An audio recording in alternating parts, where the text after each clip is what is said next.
ఈ దేశ ప్రధానమంత్రిగా బాధ్యత చేపట్టిన శ్రీమతి ఇందిరా గాంధీ గారు రాజభరణాలను రద్దు చేయడమే కాదు, భూస్వాముల దగ్గర జమీందారుల దగ్గర ఉన్న కోట్లాది ఎకరాల భూములను ఆనాడు ఈ ప్రాంతంలో నిరంకుశ నిజాం సర్కార్కు వ్యతిరేకంగా సాయుధ రైతాంగ పోరాటం చేసి భూమి కోసం, భుక్తి కోసం, విముక్తి కోసం యుద్ధమే చేసిన పేదల కోసం భూ సంస్కరణలు తీసుకొచ్చి భూమి రాజుల దగ్గర ఉన్న, భూస్వాముల దగ్గర ఉన్న ఆ భూములను ప్రభుత్వం గుంజుకొని అసైన్మెంట్ పట్టాల పేరు మీద లక్షలాది ఎకరాలను దళితులకు, గిరిజనులకు, ఆదివాసీలకు పంచిపెట్టి భూమి హక్కును ఈ పేదలకు అందించిన గొప్ప నాయకురాలు శ్రీమతి ఇందిరా గాంధీ గారు.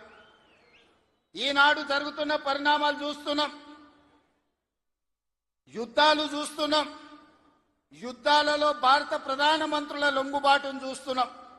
కానీ 1971లో ఇండియా పాకిస్తాన్ యుద్ధం జరిగినప్పుడు యుద్ధంలో పాకిస్తాన్ను ఓడగొట్టి బంగ్లాదేశ్ను విడగొట్టి అమెరికా ప్రెసిడెంట్ను భారత్ రాజకీయాలలో మీరు కలగజేసుకోకండి, కలగజేసుకుంటే భారతదేశం ఊరుకోదు అని అమెరికన్ ప్రెసిడెంట్ను హెచ్చరించిన భారత ప్రధానమంత్రి శ్రీమతి ఇందిరా గాంధీ గారు. ఈనాటికి ప్రపంచ దేశాలలో ఈ దేశం యొక్క గొప్పతనం, గౌరవం, నాయకత్వ లక్షణాలను చాటి చెప్పిన ఉక్కు మహిళ శ్రీమతి ఇందిరా గాంధీ గారు. వారిని స్మరించుకోవాల్సిన అవసరం ఈ దేశంలో రాజకీయాలలో ఉండే ప్రతి ఒక్కరికి, ఈ యువతరానికి అవసరం ఉన్నది.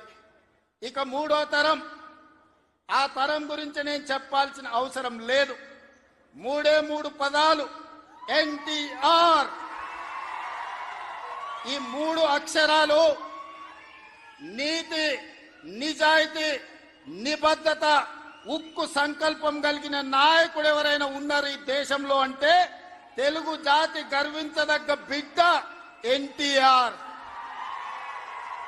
డాక్టర్ బాబాసాహెబ్ అంబేద్కర్, శ్రీమతి ఇందిరా గాంధీ, అన్న ఎన్టీఆర్ ఈ భారతదేశ జాతి రత్నాలు.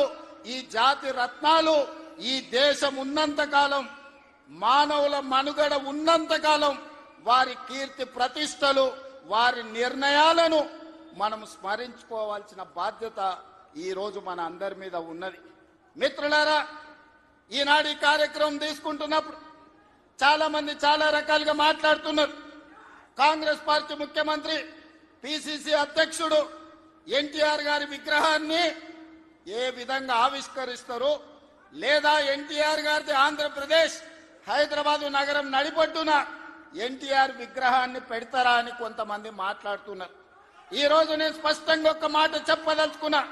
కులాలకు, మతాలకు, ప్రాంతాలకు, భాషలకు అతీతంగా ఈ దేశం గర్వించదగ్గ నాయకుడు ఎన్టీఆర్.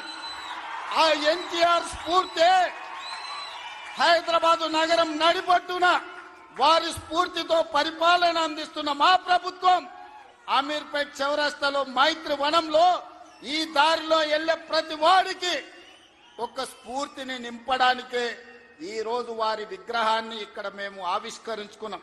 ఇది విగ్రహం కాదు, ఇది ఒక స్ఫూర్తి, ఇది ఒక గొప్ప అనుభూతి. ఒక ముఖ్యమంత్రిగా ఎన్టీఆర్ విగ్రహాన్ని ఆవిష్కరించడం అంటే నాకు జీవిత కాలం గుర్తుండిపోయే ఒక మధుర సంఘటన. ఎవరు ఏమనుకున్నా, ఎవరు ఎలాంటి విమర్శలు చేసినా నేను జడవదలుచుకోలేదు. నేను చెప్పదలుచుకున్నా, ఆనాడు శ్రీమతి ఇందిరాగాంధీ గారు ఈ తెలంగాణ ప్రాంతం నుంచి ఒక పివి నరసింహారావు గారిని, ఒక మర్రి చెన్నారెడ్డి గారిని, ఒక పి శివశంకర్ గారిని, ఒక వెంకటస్వామి లాంటి నాయకులను అందిస్తే ఈ తెలంగాణ ప్రాంతానికి అన్న ఎన్టీ రామారావు గారు ఓ మండవ, ఓ తుమ్మల నాయకత్వాన్ని తెలంగాణకు అందించిండు. ఓ మాధవరెడ్డి, ఓ జానారెడ్డి నాయకత్వాన్ని అందించిండు. ఓ దేవేందర్ గౌడ్ నాయకత్వాన్ని అందించిండు. ఓ కడియం శ్రీహరి, ఒక మోత్కుపల్లి నరసింహుల లాంటి నాయకులను ఈ తెలంగాణకు అందించండు.